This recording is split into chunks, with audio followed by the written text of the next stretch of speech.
everybody, I am Jared Ross, the Genie Vlogger, and welcome back to another Professional Genealogist Reacts. On today's video, I will be reacting to Scottish West African family gets DNA results, and it's a shock, by Scotland History Tours. Now, this is a channel I'm slightly familiar with. I've kind of seen a couple of videos over the years. I actually did a reaction to one of the videos where he was first talking about, I'm gonna do a DNA test, and I thought he would actually be doing the test in the video, but it turned out it was just him talking about, I will be doing a DNA test, so I never actually put it up. If you want to check that out, comment below and maybe I'll put it up as some sort of special video on Patreon or something. I never even edited it because once I was done, I was like, I don't know if I should even put this up. But I guess since then, he's finally done a video about his DNA results. I think this is it. I saw there were a couple of them. One of them I clicked on and I kind of just clicked through just to check before watching like I did the last one that, are there any results? And it looked like they were taking the DNA test in that one again. So I hope this one actually has results because when I clicked through real quick, it looked like they talk about results. So if I should react to one of the other ones, comment below, let me know. But with all of that said, let's go ahead and jump into this video. Hiya, my name's Bruce Fumi. I'm a Scottish Ghanaian. Although if you've seen an earlier video in this series, you might say I was a British West African. I make videos about the people, places and events in Scottish history. So if you're interested in that, then click the subscribe button at the bottom right of the screen. However, today, this is the follow-up to a video I made about the DNA of our rainbow Scottish West African family. And if you saw that before, then you'll know that I got the results of my DNA test and... Okay, so I guess I'm not watching this in the correct order because I guess this is something beyond just him getting his results. So maybe he'll mention his results real quick. Maybe it was the video I clicked through and he just, if he didn't show his results in that video, it looked like they were taking a DNA test in one of the things, like I clicked through and one of the things it showed a bunch of DNA tests on the table. So maybe he was having everyone else DNA test because he already had one. Which, if that's the case, that'll be cool because hopefully there's multiple things to compare. I got my family to take their DNA test. And it's particularly relevant because recently I've made videos about Mary Queen of Scots, Robert the Bruce and William Wallace. And people have debated whether or not Mary Queen of Scots was French, William Wallace was Welsh and Robert the Bruce was Norman, in spite of the fact that there may have been generations in between. And that made it more interesting to look back at our family and see, after 2 generations from my dad, Vincent Draco Joe Fumi, what was the DNA in this rainbow family? So, in the next 20 minutes or so, you're going to find out about myself and my sister Selassie. We've got the same dad, but a different mum. Mine's is Scottish, hers is Ghanaian Togolese. And her son, her eldest son, Prince, whose dad's Nigerian. But most interesting of all will be our second children. Selassie's second son, George, has an English father, and my daughter, Zoe, has a Scottish mum. Now, incidentally, we've done these tests with MyHeritage. We started off looking at the continental differences between all of us. How African and how European were we? So, this is the Fumi DNA results, and I'm going to break it down, first of all, that's hard to read. by continent, okay?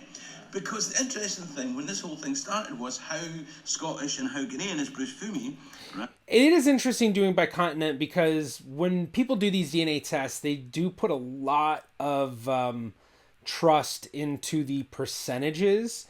When the percentages not only have, a lot of margin of error in reading, but also each population group that's being read has varying amounts of margin of error. Some of these sites, MyHeritage is not one of them, unfortunately, but like 23andMe is a great example where they have a white paper, and in that white paper, they actually break each population group down using what's known as precision and recall. Those numbers, those percentages, the higher the precision and the higher the recall, the better they are at truly reading that population group. The lower those numbers, the worse they are, the harder it is for them. But sometimes they'll have numbers that are somewhat low, 30%, 40%, things like that, but they're still willing to try and define it, understanding that there's a big, margin of error, makes it so that to question that population group reading a bit more if you get it. And also, if you're expecting to get a certain population group, but then you don't get it, that's also where the precision and recall comes in. So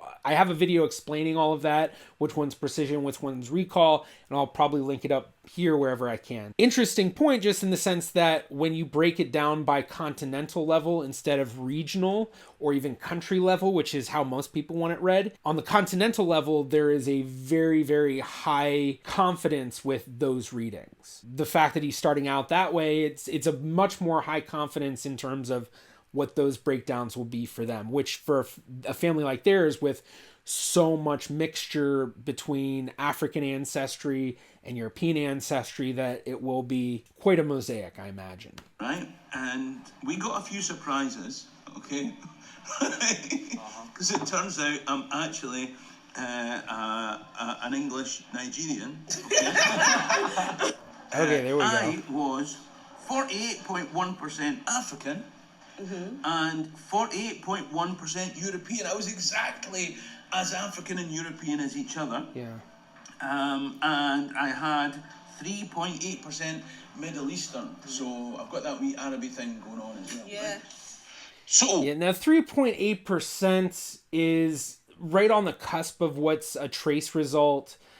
Different genetic genealogists will define trace results differently, and then it also varies by company. When I first got started with DNA, it was like 5% reading in one of these admixture results was kind of the high end of a trace result. Nowadays, it's more 2 or 3%. And when I say trace result does not mean it's a false segment. What it just means is that it's less confidence. The confidence is much lower. So bigger question mark in how true it is. With that 3.8%, especially come from MyHeritage, a company that does not release a white paper, which means we don't know what the precision and recall is for their population groups. We don't really know what's going on here. And I think a big question mark that gets thrown in here too is, for one, he knows with his family ancestry, he has one parent who is of European ancestry, he has another parent who's of African ancestry, but then they're both exactly 48.1%. So that would mean that he has both Middle Eastern on his African side and his European side, which technically that might not be the case. It could just be, it's just these misreads and all of that. And that's really where that confidence of, is it a trace result or is it not, comes in of, if it is a trace result, the more trace it is, and then depending on what you're expecting to get and what you do get and things like that, that's kind of how you can gauge it. And just based on these results and all of that, I am leaning much more towards this trace result of 3.8% is probably a misread. And it could be correct. It might be just from one side of the family. It might be that he does have Middle Eastern on both sides of the family. But let's continue. I'll stop rambling. Oh, what's Selassie's continental makeup? Big reveal, right? What we've got is Selassie is 96.4% African. Okay.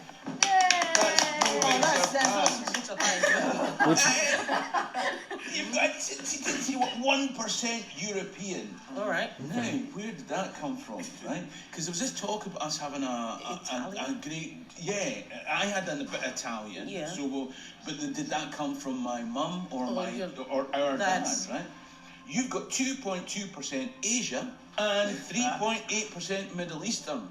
What about Prince, my nephew? How continentally diverse is he? Not quite as African as your mum. 95.8%. Okay. You've got no European. Okay. Right? Okay. So whatever the European bit, she didn't pass on to you. Or the European that she received was a misread of some type. He did mention that she has mostly African ancestry. I think it was ancestry from Guyana, but he didn't really go much more in depth of, well, what do we know about the family tree? And at 1% European of what she got, 1% would be the equivalent of like a 4th, 5th, 6th great grandparent or further. Very distant ancestor. And that's just assuming it's coming from one recent ancestor. But let's continue. But you've got 5.3% Asian, so and no Middle Eastern, right? Okay. And now we come to young George, the English Ghanaian. What's his continental makeup like? George, 53.2% European, so you're predominantly European. 45.1% African, right? So not as much as me, right? But probably more than Zoe. 1.3% Asian, so you've got whatever stuff's going on there with that Asian thing, you've got that as well. And for the girl Zoe, I think that she's probably going to end up getting somewhere around 23 or 24% African, just because it's going to be I'm guessing it's going to be a little bit less than that 25%. But I don't know, maybe not. It could also be through recombination. She ended up getting a bigger percentage. I don't know, we'll see. I predict that the most European of the group will be my wee lassie Zoe. Let's find out. Zoe, we would expect to be the most European, right? Yep. Yeah? And indeed, she is 74.8% European. Her DNA matches or people European postcodes today, right? But I know you always say that you're a strong African woman, and I always say put on your factor 50 before you But indeed, you're 19.7% African. Yay! Even less than I was expecting. And 1.6% Asia. That's interesting, because I didn't have any of that stuff. You didn't have Asia. Yeah, right. But it doesn't, I don't know, right?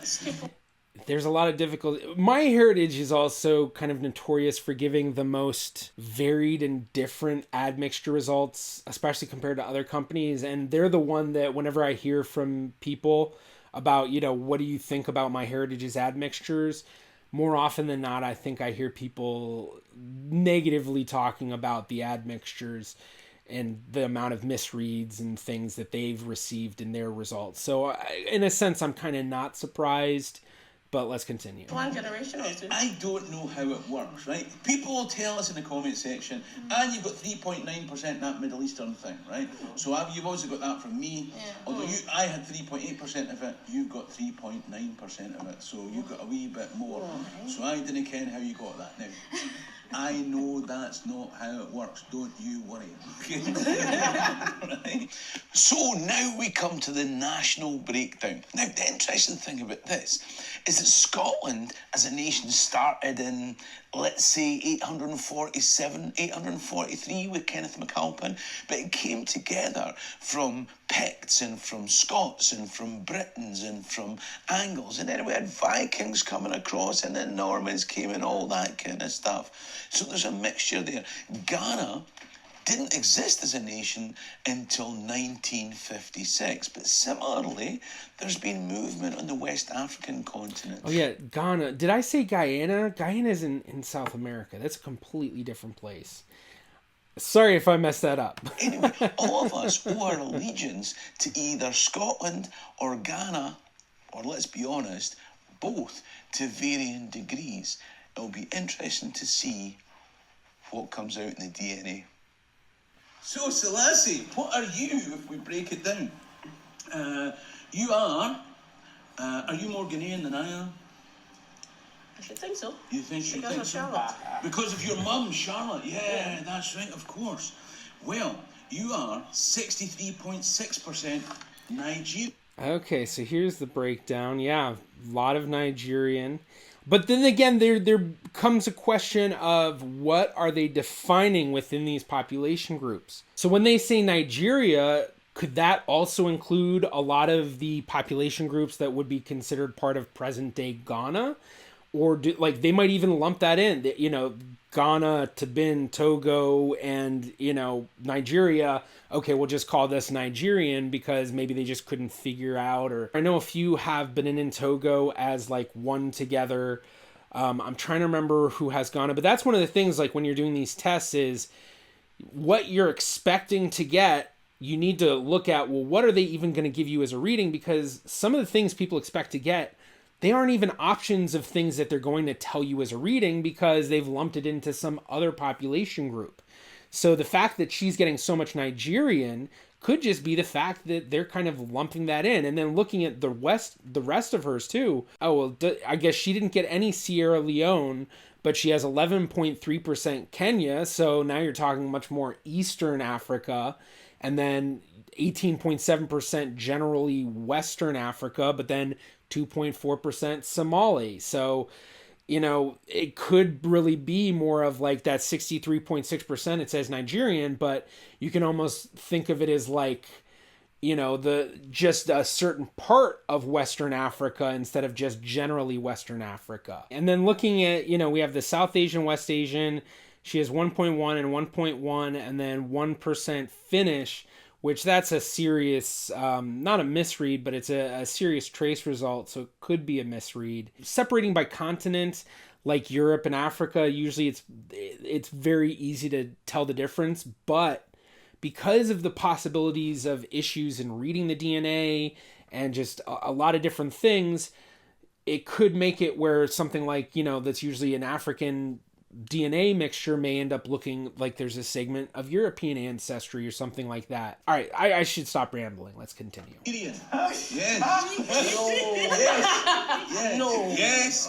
But to be fair, 60 what? 63.6% Nigerian. Okay, so that's good from dad. That's from.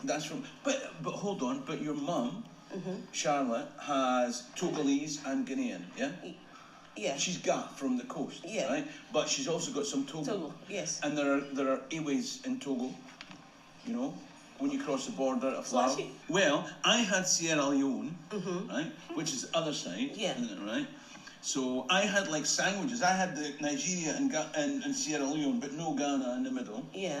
You've got no Sierra Leone. Okay. What do I have? But like me, you've got some Kenyan, 11.3% Kenyan. Ooh. And what you've got, this might be the Ghana bit, is a nondescript. It just says West African. Honestly, the Nigerian's the Ghana bit, probably. With how close Nigeria is, just and the difficulties and issues with African readings and the fact that there aren't as many in the databases and in the population group studies that allow them to do very high confidence breakdowns. I'm guessing the Ghana is just lumped in there with Nigerian. 18.7% West African. And it's probably also lumped in a part of that West African too. Yeah, but again, the thing is, They have Benin and they can't find Ghana. No, but we got to remember, Ghana didn't exist until 1956, right? Ghana, Togo, Nigeria, they were all carved up by the colonial powers, didn't it? Do you know what I mean? It's why when you go from Aflao over to Lomé, in the capital of Togo, you just walk across this. There's not it's an imaginary thing. It's not a river. It's not a mountain. It's not a. Do you know what I mean? So. And that's one of the reasons why a lot of people take major issue with the way that these companies break down the ethnicity admixtures. They're trying to, market this to a consumer market that doesn't really have the most in-depth knowledge of countries and regions and the histories, and especially, when you're talking about American audience specifically, very, very ignorant. And that's kind of the stereotype, isn't it? That, a lot of Americans are very ignorant of world geography, world history, and things like that. Trying to market to that kind of a consumer market, you want to try to dumb things down in a way so that it's easily digestible while also being as correct as possible. That's the tightrope these companies are walking. The people that do know about the history and how things are, it's like, well, how can you try to define it that way? Because even if you try to define it that way, we already know that, there were these different tribes where, where they were, that wasn't Ghana, that wasn't Benin, that wasn't Togo, that wasn't Nigeria. It was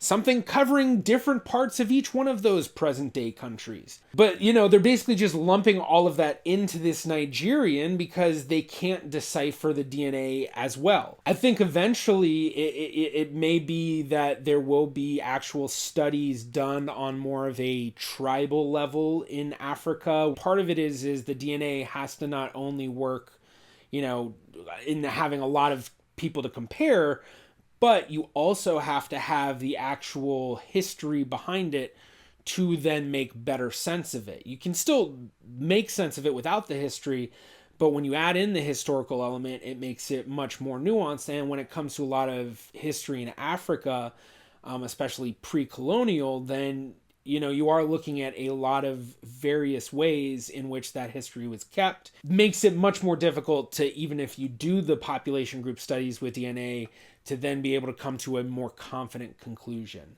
Granted that, my specialty really isn't in that more advanced part of genomics, but, I do have to read about a lot of that stuff all the time and learn about it so that I understand this stuff. So let's continue.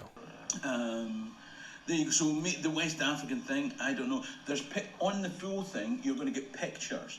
You'll get like a geographical image of where these things relate to, right? Yeah. So I'll send you those. Don't worry. So right? Ghana.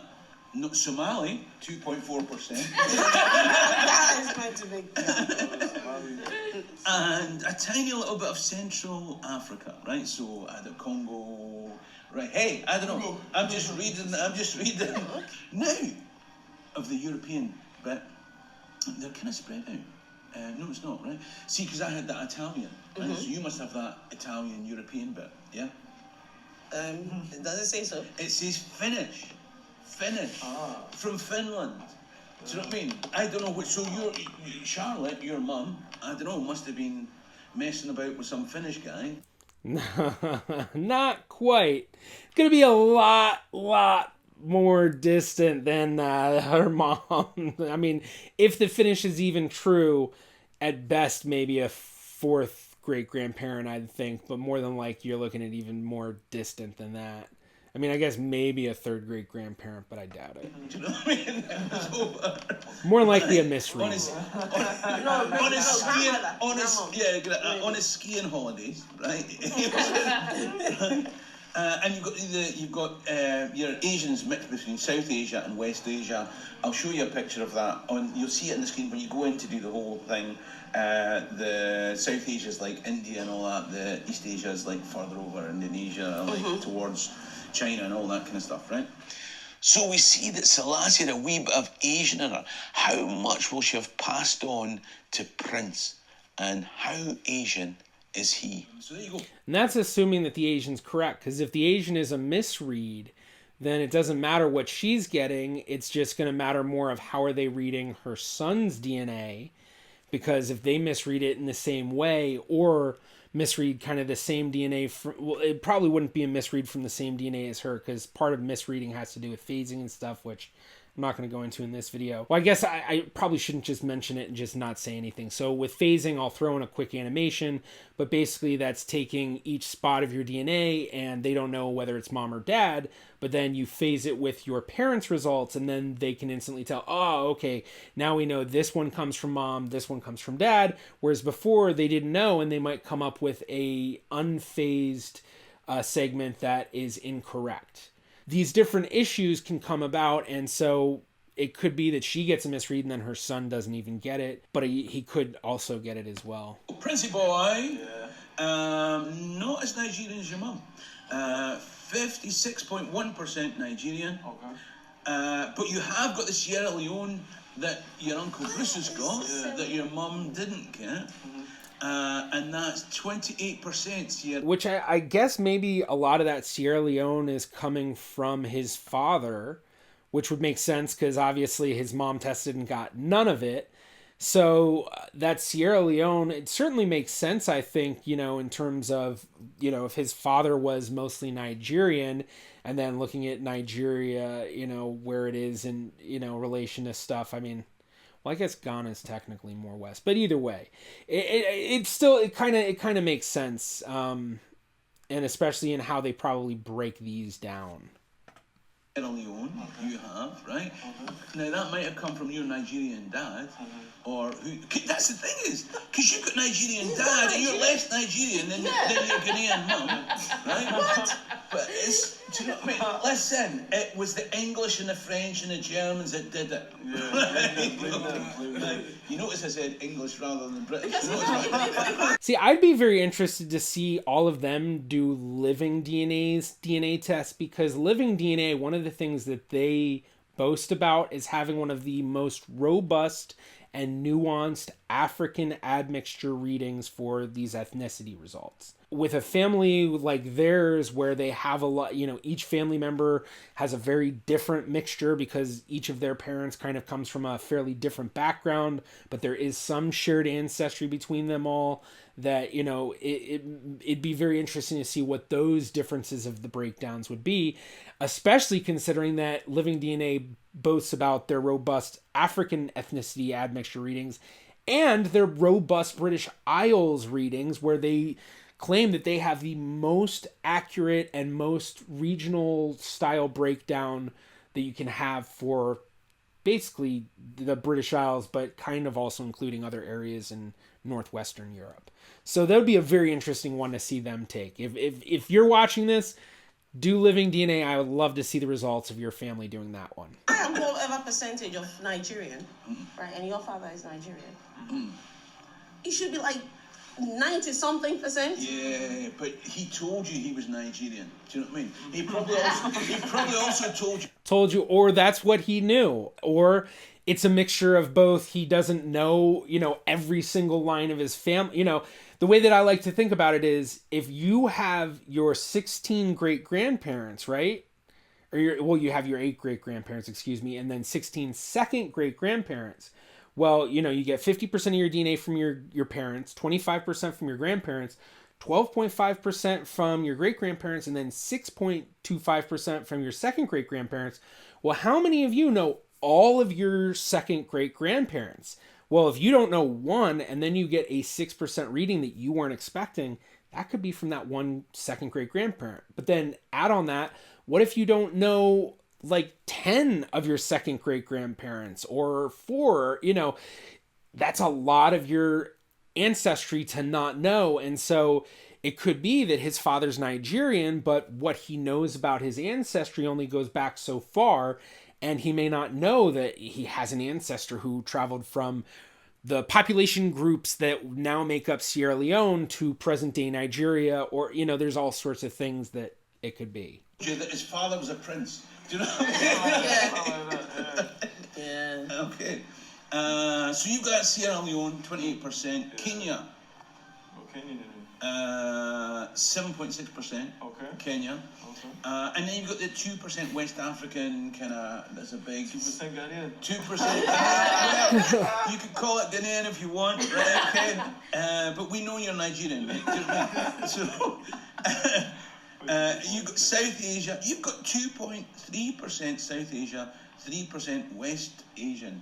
So, so it's interesting. People in the comment section will explain to us how this whole thing works, right? So you don't. And people reacting to your video.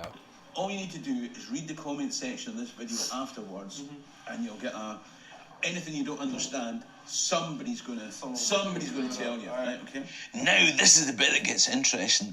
A bit like when Robert the Bruce's dad, the Norman, marries the Countess of Carrick, the Celtic mother, to bring that blend. Now we're starting to get into the blended members of the group, like George, with an English dad, and my sister as his mum. George, we start with you. All right. Did you get that Nigerian stuff? Kicking up.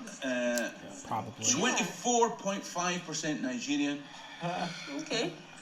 Like your elder brother and I, you've got Sierra Leone, 20.6%, right? But none of the other stuff. Yeah, but we know he was more European than anything else, wasn't he? So let's talk about the European thing, right? Now, obviously, you've got an English dad, right? So what did you get from him, right? We've got 28.8% Northwest European. So that's like France, Germany, kind of, I told you the past, I don't know where it comes from.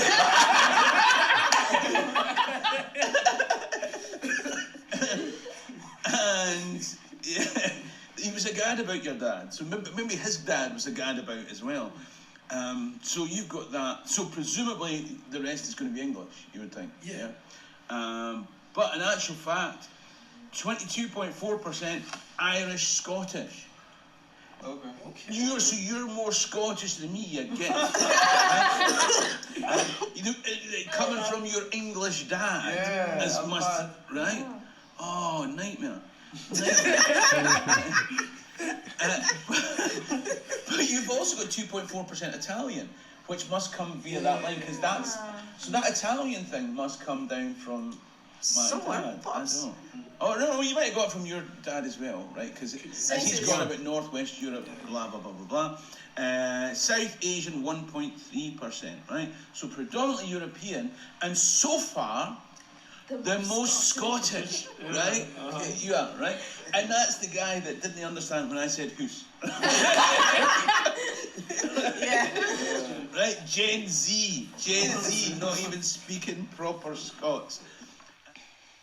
Now, whilst I love my sister and my nephews, I'm probably more interested in my daughter Zoe, the most European of the group. But I know she's going to want to have a Celtic, Scottish background after the disappointment of finding out that her dad had all that English DNA. Let's see what happens. Zoe, my darling, right? Okay. Well, we start with the African, yeah? So you were about 19% African, and most of that is, surprise, surprise, Nigerian, right? No, but the thing is, do you know what I mean? You know when you're at parties and you tell them you're a strong African woman, you can now say, I'm a strong Nigerian. But you still be the Ghana passport. You still be the Ghana passport. You're 1.6 Sierra Leone, like your dad's got some Sierra Leone, and 1.7% Kenya. Now, what about the European element? Because you got like 70-odd% European, and you're going to think some of that is going to be Irish, Scottish, isn't it? I hope so. And you're right. You do have Irish, Scottish in there. So you and... Yes, 4.7%. What? He's got more. 4.7% Irish, Scottish. No. Yep, that's. But I should mention at this point is that when it comes to Northwest European DNA and the British Isles, Ireland, Scotland, you know, all of that isn't included off, you know, that's Northwestern Europe. It's a serious difficulty trying to decipher between all of those groups. And a big part of it from what he said in the beginning about the connections between the Irish, the Scottish, the Welsh, the English, the Scandinavians, and those in the Low Countries, the Netherlands, Belgium, and then even considering France and Germany. And so it's very common for people who are English or Scottish or Irish or, you know, anywhere from the British Isles, Welsh. You take a DNA test, it's going to give you a big mosaic no matter what you likely think of, what you mostly define as. And it's very common as well to then get those other elements of Scandinavian readings, French, German. You're going to get some of those little bits of readings of different stuff just because them trying to decipher the different segments that may apply to one population group, well, it may not apply to that one population group, especially when considering Northwestern European. So hopefully that makes sense. What can I do? Hey, I don't make the results. I just read the results. You've got the rest of it isn't English. Okay, right? Okay. Because you've got Scandinavian, right? So now, because your mum's family are from the north. East of Scotland, from Fraserburgh, Peterhead, so they're not surprised there'll be a Viking influence in there. So you've got some Scandinavian, 10.7%. And I should say, it doesn't always have to be Viking influence. I know that's the thing that everyone kind of jumps to is, Viking, but there's been a lot of migration back and forth between the British Isles and Scandinavia, you know, Scotland, Ireland, all of that. And Scandinavian countries and Denmark and, you know, and all, there's been a lot of migration back and forth. Well, I guess Finland maybe not as much, but there's, you know, Norway and Sweden and Denmark especially, you're getting a lot of back and forth migration for hundreds, thousands of years. So, you know, Vikings certainly were part of it, but it doesn't necessarily always mean Viking. Although I'm sure pretty much everyone with an English ancestry has some sort of Viking ancestry. Scandinavian. In fact, you've also got 1.6% Baltic, which is kind of up that area as well. Yeah, Lithuania, Which Latvia, leaves, you've got some Middle Eastern as well. 3.8% Middle Eastern, which is the same as me. Yeah. All right, so should we have a drum roll? Zoe, you are 57.8% English.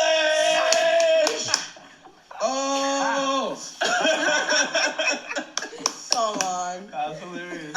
I'm an English After all, you lady. slagged me off about me being English, and it turns out your mother, right, the sole Scottish part of your identity, has brought even more Englishness in to your makeup than I've got, right?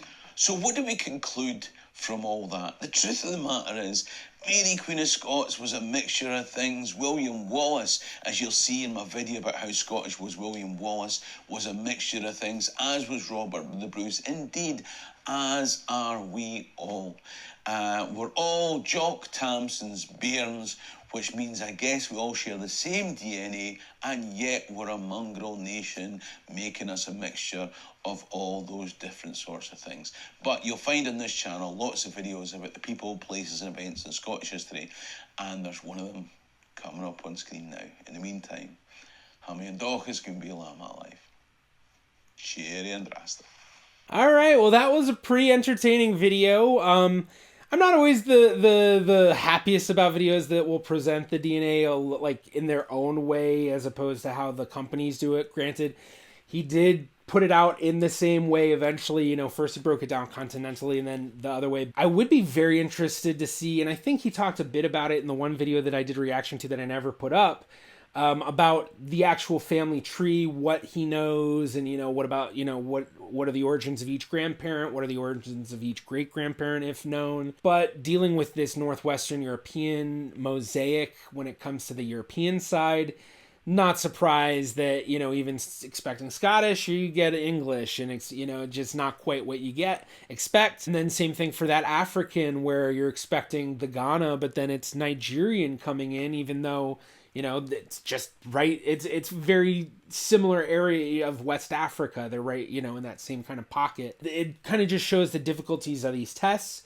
But at the same time, I'd be very interested to also see what were their relative matches looking like and how much were they all matching each other. I mean, I'm sure they'd all be matching each other at the expected amounts. You know, usually when you're looking at close relations, that's the deal.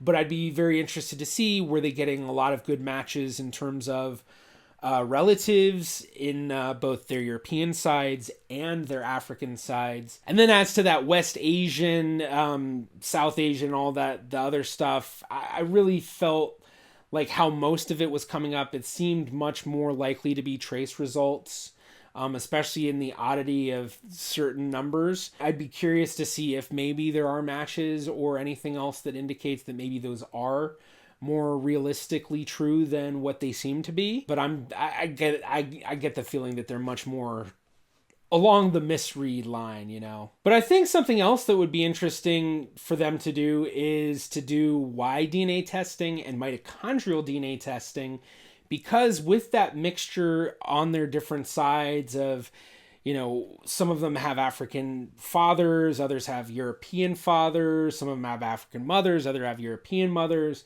And so by doing the Y chromosome testing and the mitochondrial DNA testing, they can get a much more nuanced feel of the purely patrilineal lines that they're looking at and the purely matrilineal lines. So patrilineal being father's father's father's father's father and so on, matrilineal being mother's mother's mother's mother's mother, and so on. And that would also place them into haplogroups, which is something a lot of people hear about. And if you want to learn more about haplogroups, I did a reaction to a haplogroup map by Massaman, which you can check out right here. Thank you to my Patreon patrons and YouTube members.